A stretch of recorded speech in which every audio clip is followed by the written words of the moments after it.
Greetings, Carl here. This is a behind the scenes look at one of the essays and sketches in my new book.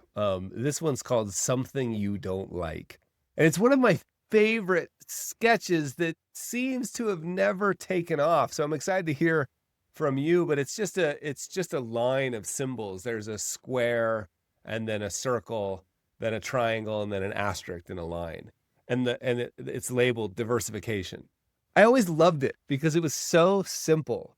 It was one of the big chalkboards I did at one of my art shows at the gallery here in Utah. Always loved it. And here's the thing with diversification that no one ever really tells you. If you do it right, by definition, you will always have something in your portfolio that you don't like.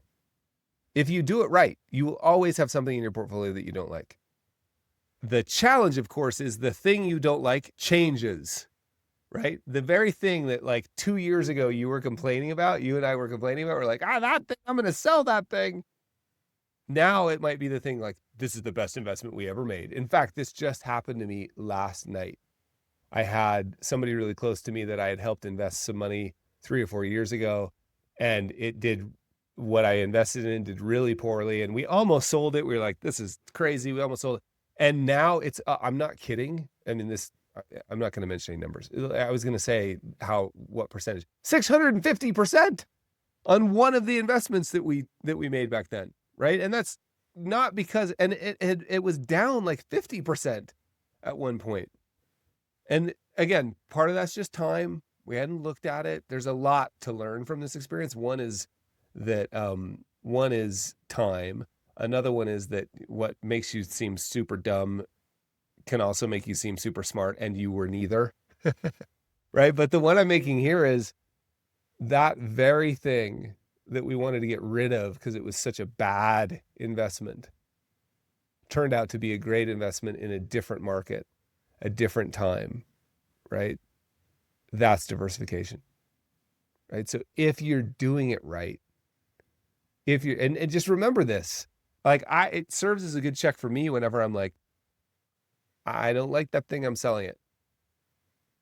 The check is like, oh, hey, check engine light in my head. Like the fact that you don't like it probably means if you're invested like an adult, like broadly diversified, portfolio design, built intentionally and purpose. If all those things are true, when something's down, it probably means it's the time to hold it, right? It probably means you're diversified.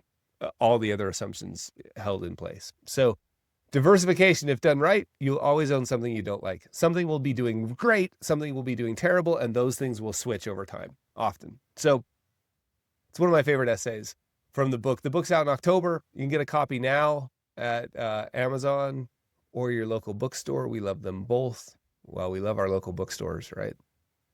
And if you like this and you'd like to see it, we've got these beautifully designed, I was going to show you one, we got these beautifully designed excerpts. Just send an email to hello@behaviorgap.com. It's hello@behaviorgap.com and include in the subject line, friend of Carl, and we'll send you the excerpt. Cheers, my friends. Bye.